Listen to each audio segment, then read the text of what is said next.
Je suis là aujourd'hui avec vous pour partager ces 5 choses que j'aurais aimé savoir il y a de cela 5 ans en arrière.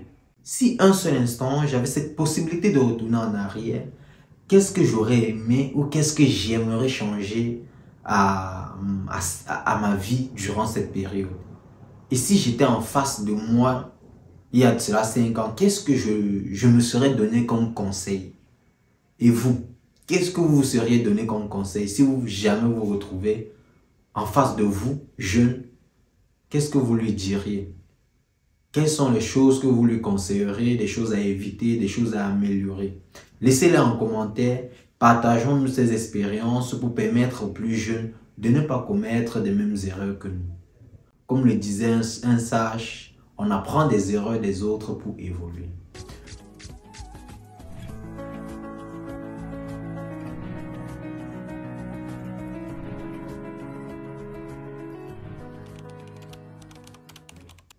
Bonjour et bienvenue dans cette nouvelle vidéo. Si c'est ta première fois de me découvrir, n'hésite surtout pas à t'abonner pour ne pas rater mes prochaines vidéos. Et surtout, laisse un petit like, ça fait plaisir. Qu'est-ce que j'aurais aimé savoir il y a de cela 5 ans? Et que si aujourd'hui j'avais cette possibilité-là, je rentrerai en arrière pour y apporter des améliorations. Et la première des choses que j'aurais aimé savoir, c'était que une fois que tu décides de changer de milieu, de changer, que ce soit de ville, de pays, il fallait changer l'état d'esprit, changer le mental.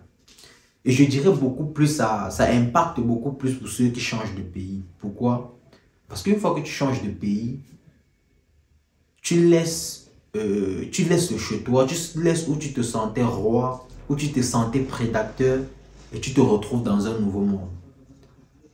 Tu te retrouves à nager dans l'océan au milieu des requins et pour survivre, il faut que le mental y soit.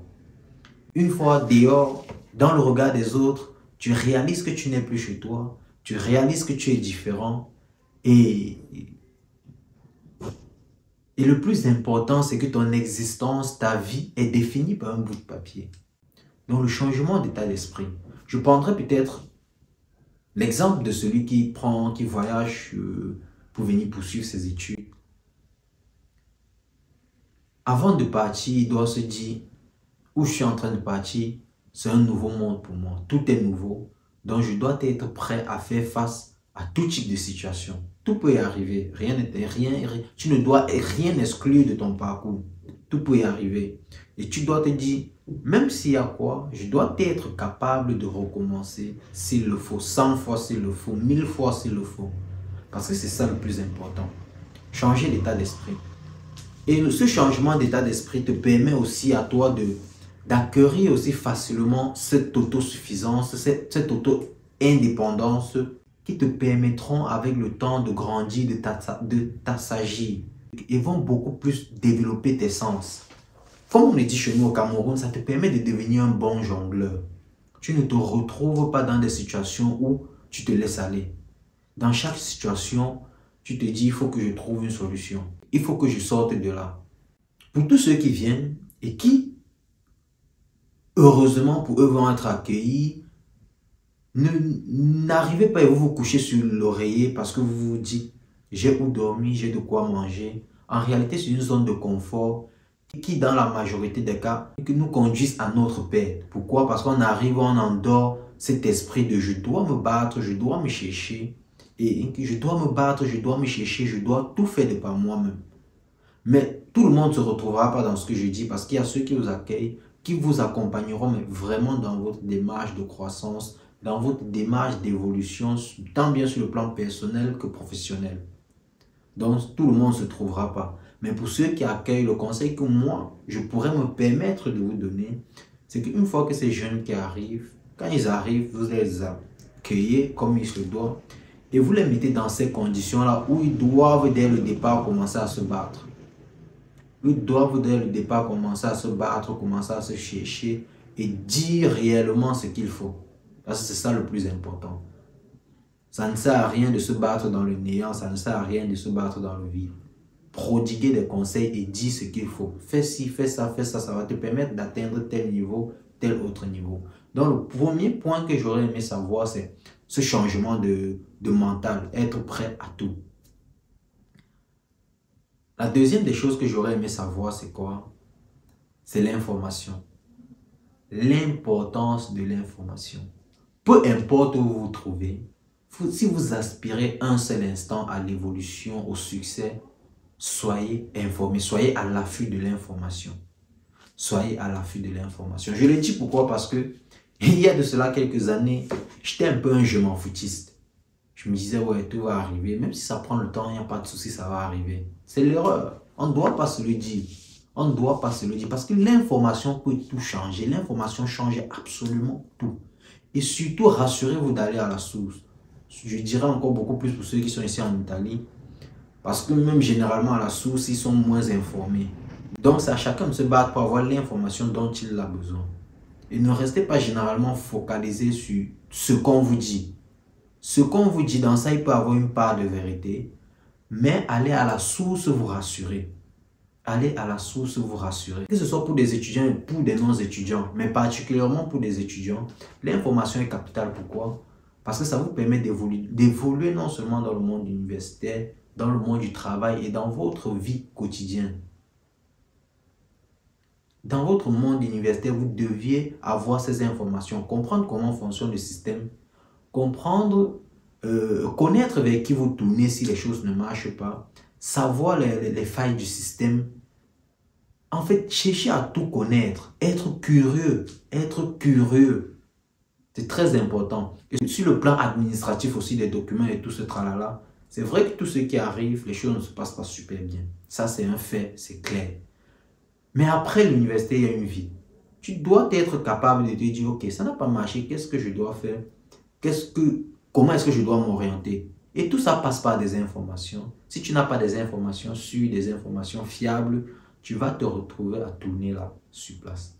Donc, être à l'affût de l'information, c'est très important. Et je pense que je ferai une vidéo spéciale pour ceux qui ont envie de convertir leur permis, qui n'ont pas fini les études et qui veulent convertir leur permis de séjour étudiant en travailleur. Inutile de venir mentionner déjà en commentaire que c'est le décret au flou. Ça, j'annule et je refuse, je rejette. Dans une vidéo, je vous expliquerai pas à pas ce qu'il faut faire. C'est tellement facile que ce que vous ne pensez. Et le troisième point à aborder, c'est apprendre des erreurs des autres. Apprendre des erreurs de ceux qui ont été là avant vous.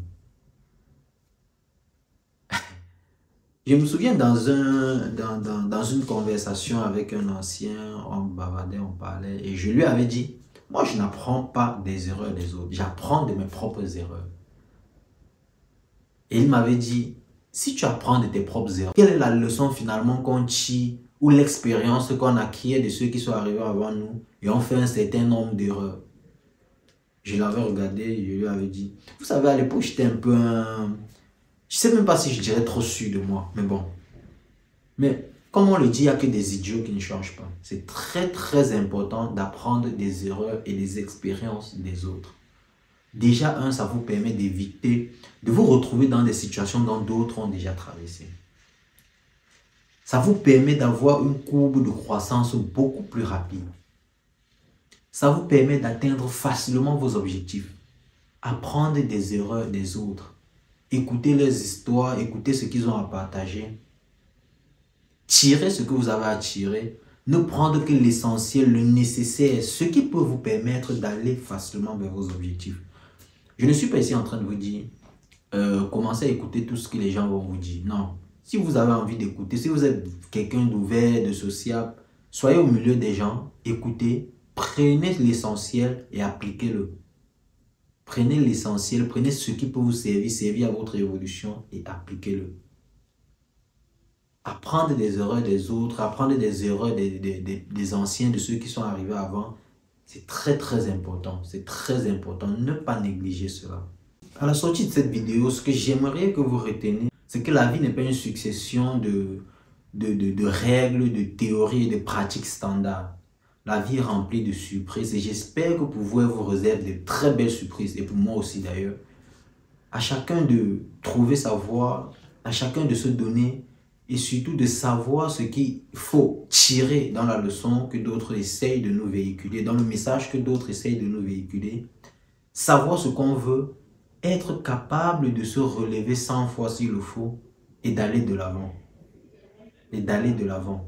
Parce que quand on est, ça n'a jamais été écrit quelque part que notre vie sera un long fleuve tranquille, mais c'est à nous de façonner et de rendre, c'est à nous de la façonner, de l'embellir et de la vivre à notre image, la vivre en fonction de nos rêves, de tout ce qu'on pense. Prenez soin de vous, je vous remercie de m'avoir écouté et surtout n'hésitez pas de laisser vos expériences, ce que vous auriez aimé changer dans votre vie antérieure, c'est les conseils que vous auriez aimé vous prodiguer il y a de cela 4 ans, 2 ans, 3 ans, peu importe. Laissez-la en commentaire. Merci, on se retrouve pour une nouvelle vidéo.